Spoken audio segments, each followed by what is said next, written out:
ये meme template जिसके ऊपर आपने हज़ारों मीम्स देखे होंगे और रिसेंटली बिका था 33 करोड़ रुपीज़ में। और सिर्फ यही नहीं, ऐसे कई सारे मीम्स हैं जो काफ़ी बड़े अमाउंट में बिक रहे हैं। रिसेंटली आईसीसी ने अपने टूर्नामेंट के कुछ हाईलाइटिंग मोमेंट्स को शॉर्ट क्लिप्स बनाकर बेचने का डिसाइड किया है और लोग इन्हें कलेक्ट भी कर रहे हैं, बिल्कुल वैसे जैसे आप बचपन में पोकेमॉन कार्ड्स कलेक्ट किया करते थे। अमिताभ बच्चन का ये एक डिजिटल आर्ट जो सिर्फ एक फ़ोटो है वो बिका था 7.18 करोड़ रुपीज़ में, जिसे आप इजीली जाकर गूगल से डाउनलोड कर सकते हो। लोग जिस टेक्नोलॉजी के थ्रू ये सारे डिजिटल फाइल्स खरीद रहे हैं उसे कहते हैं NFT। लेकिन ये NFT क्या है और जो चीज़ें मैं इजीली गूगल पर जाकर डाउनलोड कर सकता हूँ या स्क्रीनशॉट ले सकता हूँ, उसे खरीद कर आखिर लोग कर क्या रहे हैं?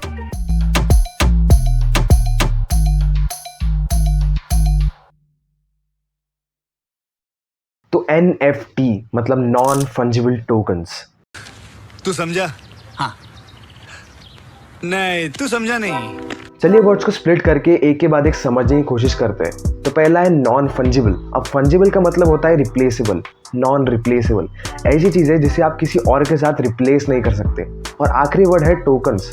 टोकन्स मतलब डिजिटल एसेट, जैसे आपकी कार या प्रॉपर्टी, ये एक फिजिकल एसेट है। वैसे ही बिटकॉइन या फिर कोई इमेज, ये एक डिजिटल एसेट है।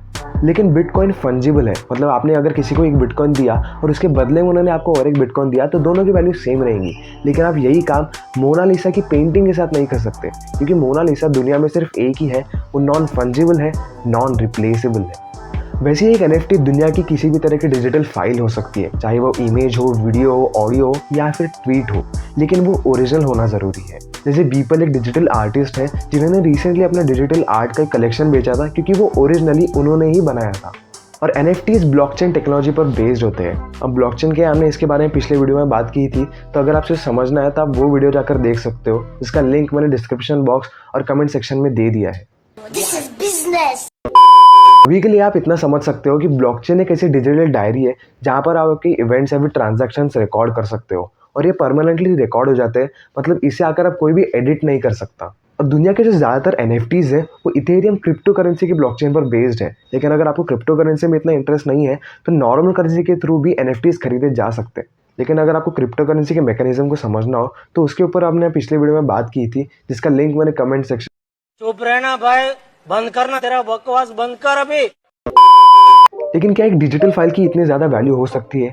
एक इमेज जिसे मैं इजीली जाकर गूगल से डाउनलोड या फिर उसका स्क्रीनशॉट ले सकता हूँ, क्या वो इतने ज़्यादा महंगे में बिक सकता है? लेकिन NFT का एक्चुअल पर्पस लोगों की व्यूवरशिप को लिमिट करना नहीं है, वो सिर्फ उसकी एक्चुअल ओनरशिप दिखाता है कि एक पर्टिकुलर डिजिटल फाइल को आखिर ओन कौन करता है। और वैसे भी ऐसे कई सारे फोटोग्राफ्स या फिर पेंटिंग्स हैं जिसे आप इजीली जाकर गूगल से डाउनलोड कर सकते हो, लेकिन उनकी जो ओरिजिनल कॉपीज़ है वो आज भी लाखों में बिकती है। NFT खरीदने के बाद भी उस पर्टिकुलर इमेज के जो कॉपीराइट होते हैं वो ओरिजिनल क्रिएटर के पास ही रहते हैं। और कुछ ऐसे NFT मार्केट प्लेसेस हैं जिनकी ये पॉलिसी है कि जब भी वो NFT बिकेगा उसके अमाउंट का एक शेयर ओरिजिनल क्रिएटर के पास जाएगा। तो एक डिजिटल आर्टिस्ट या क्रिएटर के पॉइंट ऑफ व्यू से NFT काफ़ी यूज़फुल हो सकता है। अब जैसा कि हमने वीडियो में पहले ही बात की थी कि ICC अपने टूर्नामेंट्स के कुछ शॉर्ट क्लिप्स को NFTs के फॉर्म में बेच रहा है, लेकिन कुछ लोग ये भी सजेस्ट कर रहे हैं कि टिकट्स को भी NFTs के फॉर्म में बेचा जा सकता है। जैसे अगर इंडिया में कोई मैच होने वाला है और BCCI ने किसी मैच की टिकट्स को इशू किया तो कौन उसे खरीद रहा है वो ब्लॉकचेन पर रिकॉर्ड हो जाएगा। अब अगर कोई उसे ब्लैक में ज़्यादा अमाउंट में बेचने की कोशिश करता है तो ब्लॉकचेन पर विजिबल हो जाएगा, जिससे BCCI उसे ट्रैक कर सकता है।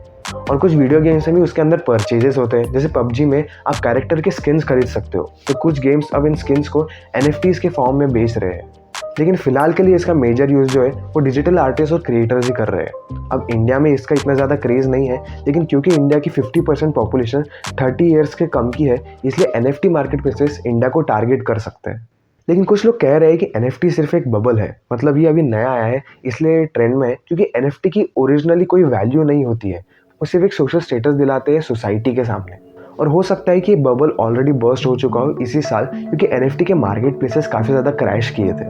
NFT का जो आइडिया है वो अभी काफ़ी अर्ली स्टेजेस में है, इसलिए इतना ज़्यादा इवॉल्व नहीं हुआ है। और दुनिया की हर टेक्नोलॉजी के साथ यही होता है, वो टेक्नोलॉजी या तो इवॉल्व होकर मेन स्ट्रीम हो जाती है या तो फिर फेल भी हो सकती है। लेकिन NFT सिर्फ कुछ मीम्स, डिजिटल आर्ट्स या फिर ट्वीट्स के बिकने के बारे में नहीं है, ये हमें ह्यूमन साइकोलॉजी के बारे में बहुत कुछ बताता है कि जब इंसान की नीड्स पूरी होती है तब वो अपनी ज़रूरतों को पूरी करने की कोशिश करता है। और इंसान की बहुत सी ऐसी ज़रूरतें हैं जो उन्हें सोसाइटी के सामने रिस्पेक्ट दिलाती है, जैसे कोई फिजिकल एसेट जैसे कार या कोई महंगा फ़ोन खरीदना सोशल स्टेटस दिला सकता है, वैसे ही आने वाले टाइम में क्या पता डिजिटल एसेट्स भी हमें सोशल स्टेटस दिला सके।